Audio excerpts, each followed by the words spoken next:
यह व्रत सब व्रतों में श्रेष्ठ माना गया है। जो तीजा हस्त नक्षत्र पड़े वह महान पुण्यदायक होती है। ऐसा सुनकर के पार्वती जी कहती हैं कि महेश्वर, मैंने कब और कैसे तीजा का व्रत किया था, विस्तार के साथ बताने की कृपा करें।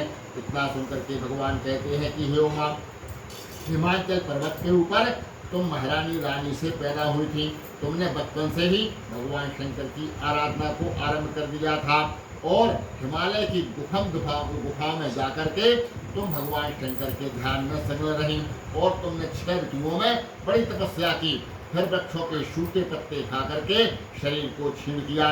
ऐसी तपस्या में लीन देख करके तुम्हारे पिता हिमाचल को बड़ी चिंता हुई और उन्होंने नारद जी के साथ में भगवान विष्णु के साथ तुम्हारा विवाह तय कर दिया और कह दिया कि हम भगवान विष्णु के साथ तुम्हारा कन्यादान करेंगे।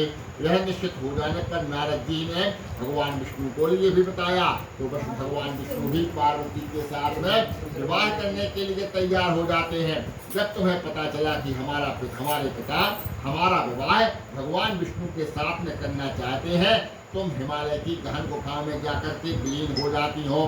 तुम्हारे पिता ढूंढते हैं मगर तुम्हारे लिए कहीं पर भी नहीं मिलती है और तुमने जाकर के वायु को पी करके भगवान शंकर की तपस्या को किया। ऐसी तपस्या से भगवान शंकर का सिंहासन हिल उठा और भगवान शंकर ने जाकर के माता पार्वती को दर्शन दिया और माता पार्वती के अपने मनो के भाव के लिए बताया। तो भगवान शंकर ने कह दिया कि पार्वती, हमारा विवाह होगा तो तुम्हारे साथ में ही होगा। तब तुम अति प्रसन्न हो जाती हो। उसी समय तुम्हारे पिताजी पहुंच जाते हैं और कहते हैं कि पुत्री, तुम घर करो, हमने तुम्हारा विवाह भगवान विष्णु के साथ में स्वीकार कर दिया है। तब तुमने कहा